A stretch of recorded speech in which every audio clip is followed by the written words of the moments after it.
যারা বলে আজকে নয় কালকে করব, তাদের জীবনে কালকেটা আর আসে না। তো সেম আমারও একই অবস্থা। আমি আজকে নয় কালকে করব করব করতে করতে অনেকটা দিন আমি নষ্ট করছি। তো আলহামদুলিল্লাহ ফাইনালি আজকে থেকে আমি নতুন সিদ্ধান্ত নিয়ে নিছি। তো পুরো ভিডিওটা আপনাদের সাথে শেয়ার করব। আমি নতুন করে কি করতে চাই, কি করব সেটা আপনাদের সাথে অবশ্যই শেয়ার করব, কারণ আপনারা ছাড়া কখনোই এতটা পথ আসা আমার কখনোই সম্ভব হতো না। তো এখানে কাপড়-চোপড় দেখে আশা করি বুঝতে পারতেছেন। তো এখানে আমি কোথায় আসলাম, কি করলাম, আজকে সারাদিনের ব্লগটা আমি আপনাদের সাথে শেয়ার করব। এরপর হচ্ছে আজকে বার্থডে ছিল কার, আমরা একটা বার্থডেতে আসছি, কার বার্থডে ছিল। এরপরে মজার একটা মাছের রেসিপিও শেয়ার করব। পুরো ভিডিও জুড়ে পাশে থাকবেন, আশা করি ভালো লাগবে। তো এখানে আয়াতকে নিয়ে কোথায় আসলাম এত সুন্দর একটা জায়গায়, সেটা আপনাদের সাথে ভিডিওর মধ্যে শেয়ার করব। হ্যালো এভরিওয়ান, আসসালামু আলাইকুম। কেমন আছেন সবাই? আশা করি ভালো আছেন। আমি আলহামদুলিল্লাহ ভালো আছি। তো আজকে আরেকটা নতুন ব্লগ শেয়ার করতেছি আপনাদের সাথে। এখানে আমি ডাক্তারের দোকানে আসছি আমার জন্য ওষুধ নিতে। তো আয়াতকেও সাথে নিয়ে আসছি। আসলে আমি অনেক অসুস্থ। তো বাচ্চারা সুস্থ হয়েছে আলহামদুলিল্লাহ। এখন আমি একটু অসুস্থ, তাই আমার জন্য ওষুধ নিতে আসছি। তো আয়াত বলতেছে ওকে জুস কিনে দিতে, বাচ্চারা যা করে আর কি বাইরে গেলে। তো ওষুধপত্র নিলাম, নেওয়ার পরে আমি চলে আসছি আফিফের মাদ্রাসায়। মাদ্রাসায় ছুটির টাইম হয়েছে, তো ভাবছি ওষুধ নিয়ে একেবারে ওকে নিয়েই চলে যাব। আয়াত কিন্তু প্রতিদিন আসে না, আজকে হঠাৎ আয়াতের নাকি আসতে ইচ্ছা করতেছে, তাই আয়াত আসছে। তো এখানে অনেকগুলো ওষুধ নিয়ে নিছি আমার জন্য। দেখা যায় বাচ্চাদেরগুলা করতে করতে মানে নিজের জন্য একটু যে করবো ওইটাই মানে মাথায় থাকে না। তো আজকে কয়েকদিন ধরে প্রেশার একদম লো, অনেক দুর্বল লাগতেছে শরীরে। তো ওষুধপত্র নিয়ে নিছি। আফিফের মাদ্রাসায় কিন্তু মাশাআল্লাহ অনেক সুন্দর সুন্দর ড্রয়িং করছে। এই জিনিসগুলো দেখলে আমার এত বেশি ভালো লাগে। বাচ্চারা যাতে শিখতে পারে মতো ওইভাবে করে সবগুলো আঁকিবুকি করছে। তাই আমার থেকে জিজ্ঞেস করতেছিল। তো বাসায় চলে আসলাম আফিফকে নিয়ে। আসার পরে এখানে আমি যাওয়ার সময় কিছু মাছের মাথা বিছিয়ে রাখছিলাম। এই মাছের মাথাগুলা আনছে কয়েকদিন হয়েছে, মাছগুলা খাওয়া হয়ে গেছে। তো এখানে 4টা মাছের মাথা, মানে 4টা মাছের মাথাকে কেটে 8 পিস করা হয়েছে আর কি। ওগুলো রুই মাছের মাথা। তো মাছের মাথা যেহেতু ঘরে সবাই পছন্দ করে, আমি চিন্তা করছি মানে সবগুলা মাছের মাথা একসাথেই রান্না করব। একসাথে রান্না করলে কি হবে, সবাই একসাথে মজা করে খেতে পারবে। এখন যদি একটা অথবা 2টা রান্না করি বা কেউ খেলে কেউ খেতে পারবে না। তো এটার জন্য আমার বাসায় মোটামুটি মাছের মাথা সবাই অনেক বেশি পছন্দ করে। তো আজকেও সে অন্যরকমভাবে মাছের মাথাটা আমি রান্না করব। তো মাছের মাথাগুলো আমি একটু হলুদ আর লবণ দিয়ে মাখিয়ে রাখছি, যাতে মাছের গন্ধটা চলে যায়। আর আমরা চট্টগ্রামের মানুষ কখনো হলুদ আর লবণ দিয়ে ধোয়া ছাড়া মাছ খাই না। তো আমি এখানে চুলায় তেল দিয়ে দিলাম। তেল দেওয়ার পরে পেঁয়াজ দিয়ে দিছি। এগুলো একটু নেড়ে চেড়ে নিচ্ছি। পেঁয়াজগুলো একটু ভাজা ভাজা হওয়ার পর এখানে একটু পানি দিয়েছি যাতে পেঁয়াজ পড়ে না যায়। এরপরে হলুদের গুঁড়া দিয়ে দিলাম। হলুদের গুঁড়া দিয়ে একটু ভালো করে নেড়ে চেড়ে দিচ্ছি। এরপরে দিয়ে দিব বাদবাকি মশলা যা দিব আর কি। তো এই মাছগুলো যেহেতু আমি একটু লাল লাল করে রান্না করব, এখানে একটু মরিচটা বেশি করেই দিব, কারণ মাছের মাথায় মরিচ বেশি করে দিয়ে রান্না না করলে মজা লাগবে না। যেহেতু মাথার মধ্যে মগজ থাকে, তো মাছের মাথাটা বেশি করে মরিচ দিয়ে রান্না করলে আমার কাছে অনেক বেশি মজা লাগে। আর এমনিতে আমি মরিচ বেশিই খাই। তো এরপরে দিয়ে দিচ্ছি লবণ। এখানে আমি আর কোনো মশলা দিব না, আজকে হলুদ আর মরিচ দিয়ে মাছটা রান্না করব। এমনিতে অন্য সময় জিরা বাটা রসুন বাটা সব কিছু দিয়ে রান্না করা হয়। আজকে আমি এভাবে মাছের মাথাটা রান্না করব। তো এখানে আমি কিছু টমেটো দিয়ে দিছি, যেহেতু এখন টমেটোগুলো তেমন একটা ভালোভাবে সেদ্ধ হয় না। তো একটা কেটে দিয়ে দিছি আগে থেকে মশলার সাথে কষাই নেওয়ার জন্য। তো আমি টমেটো কিনতেছি কয়েকদিন হয়েছে, কারণ আমার গত বছরের ফ্রোজেন টমেটো এখনও আছে। আমি ফ্রোজেন টমেটো এখনও খাচ্ছি। মানে শীত আসতে আসতেও আমার টমেটো থাকবে। তো এত বেশি টাকা দাম দিয়ে আমি টমেটো কিনতেছি না। এখন তো মনে হয় 100 টাকা করে, গতকালকে 100 টাকা করে দেখছি আমি। তো এখনও নিচ্ছি না, এখন আগেরগুলাই খাচ্ছি। তো এগুলা আনা হয়েছিল যে কোনো একটা কাজে, ওইখান থেকে খাওয়া হচ্ছে। কিন্তু আমি মানে 70-80 টাকা হলে আমি আর টমেটো কিনি না, এই আর কি।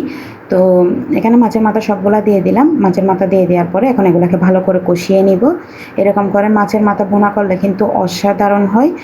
তো মানে ঝোল দিলে পাতলা করে রান্না করলে কিন্তু ভালো লাগে না খেতে। তো এখানে বাকি টমেটো যেগুলো ছিল ওগুলাও দিয়ে দিচ্ছি। এভাবে করে দিয়ে দিলে মাছ মানে রান্না করার আগে একটু টমেটো কাঁচামরিচ ওগুলো দিলে কিন্তু মাছের টেস্টটা অনেক বেশি ভালো আসে। তো টমেটোগুলো যেহেতু শক্ত থাকে, তার কারণে আমি মাছ কষানোর সময় দিয়ে দিছি। তো একটু পানিও দিয়ে দিছি যতটুকু লাগবে আর কি। এখন ডেক্সিটা হালকা একটু নেড়ে ছেড়ে দিব, যাতে সব জায়গায় লেগে যায়, মাছের মরিচগুলো লাগে আর কি। তো এখানে কাঁচামরিচ না, সরি, এগুলা আমাদের চট্টগ্রামের ভাষায় ধান্য মরিচ বলে। কথায় আছে ধান্য মরিচের নাকি ঝাল বেশি। তো ধান্য মরিচ দিয়ে দিলাম কয়েকটা। এগুলো এখন বাজারে অ্যাভেলেবেল পাওয়া যাচ্ছে। তো দেখেন মাছটা অনেকটা হয়েই আসছে, মানে ঝোলটা একদম টেনে আসছে। এগুলো আর একটু ঝোল ঠানাই ফেলবো, মানে আরও কমাই নিব আর কি। তো এরপর দিয়ে দিচ্ছি আমি এখন ধনে পাতা। তো আপনারাও ওইভাবে মাছের মাথা রেসিপিটা শেয়ার করলাম যাতে আপনারা এভাবে ট্রাই করতে পারেন, এভাবে রান্না করে দেখবেন, আশা করি ভালো লাগবে। আপনারা কালারটা দেখে বুঝতে পারতেছেন মাছটা কতটা মজা হয়েছে। আপনাদেরকে খাওয়াইতে পারলে অনেক বেশি ভালো লাগতো। আপনারা রেগুলার আমার যেগুলো রান্নার ভিডিও ছাড়ি এগুলোতে অনেক বেশি কমেন্ট করেন, মানে আপনাদের খেতে ইচ্ছা করে কিন্তু খাওয়াইতে তো পারতেছি না, সেটার জন্য আন্তরিকভাবে দুঃখিত। তো দেখেন কালারটা একবার। তো সব আমরা খাওয়া দাওয়া করে নিলাম, দুপুরের খাওয়া দাওয়া করার পরে আমি এখন আপুর বাসায় আসছি। কয়েকদিন হয়েছে একটু ব্যস্ততার মধ্যে ছিলাম, বাচ্চারাও যেহেতু অসুস্থ ছিল, তো এর মধ্যে আসাই হয় নাই। আর ওর আব্বুও ছিল, আর ওর আব্বু চলে গেছেন, এখন তো নাই। তো ভাবলাম বাচ্চাদেরকে নিয়ে একটু আপুর বাসায় ঘুরে আসি। তো এখানে আপু হালুয়া রান্না করছে, তারপরে হচ্ছে ঝাল বড়া বানাইছে। আমি বেশি কিছু করতে মানা করছি, কারণ আমি বেশিক্ষণ থাকবো না, আমি চলে যাব। তো শুধু শুধু ঝামেলা করে লাভ নাই। তো এখানে ঝাল বড়া বানাইছে, মাশাল্লাহ ঝাল বড়াগুলো এত বেশি মজা হয়েছে যা বলার বাইরে, মানে মনে হয় কোথাও গেলে খাবারগুলো একটু বেশি মজা লাগে। তো এরপর হচ্ছে ফাইনালি আমি আপনাদের সাথে শেয়ার করি মূল কথাটা। এখানে আমি কিছু কাপড় নিয়ে আসছি বিজনেসের জন্য। আসলে অনেক দিন ধরে করবো ভাবতেছি, কিন্তু করাই হচ্ছিল না। মানে আজকে না কালকে, কালকে না পরশু, এরকম করতে করতে অনেকটা সময় আমি নষ্ট করছি। তো ফাইনালি নিয়েই আসলাম কাপড়গুলো। আমি আপুর বাসায় রাখছি, আমার বাসা যেহেতু ছোটো, ওখানে আয়াত আফিফরা সব জিনিস নষ্ট করে ফেলবে, তো আমি এনে আপুর বাসায় রাখছি। এখান থেকে আমি আমার বাসায় নিয়ে যাব আর কি। তো এখানে দেখেন মানে কিছু 3 পিস নিয়ে আসছি, তারপর বেডশিট এগুলো নিয়ে আসছি। তো এখন কি করব, আনছি, যখন কাপড়গুলো খুলে খুলে দেখতেছি সবগুলো কাপড়ই আমার সুন্দর লাগতেছে। এখন চিন্তা করতেছি বিজনেস করব নাকি নিজে সেলাই করে পরে নিব, ওইটা চিন্তা করতেছি। প্রত্যেকটা কাপড় এত বেশি সুন্দর লাগতেছে, মানে সবগুলো নিজেরই পরে ফেলতে ইচ্ছা করতেছে। আচ্ছা বলেন তো এভাবে করলে কি বিজনেস করা যাবে? তো বেশি নিয়ে নেয়, মাত্র এখান থেকে 2টাই নিয়ে নিছি। এই 2টা আমার কাছে ভালো লাগছে, তাই এই 2টাই নিয়ে নিছি। এগুলো আমি নিজেই সেলাই করে নিব। তো এগুলো হচ্ছে বেডশিটগুলোও অনেক বড়। তো এগুলাও মানে একদম রিজনেবল প্রাইসের মধ্যে আপনারা পেয়ে যাবেন। অনেক ভালো বেডশিটগুলো, অনেক বড় একদম বস কাটারের জন্য একদম যথেষ্ট, মানে টানাটানি হবে না। বড় সাইজেরগুলো নিয়ে আসছি বেডশিট। তো এই কাপড় 2টা আমি নিয়ে নিচ্ছি। এগুলো আমার বোনকে বলছে বস করে আলাদা করে রাখো আমার জন্য, এগুলো আমি সেলাই করে নেব, এগুলো আমি সেল করব না। তো সবগুলো আবার একসাথে গুছায় রাখতেছি।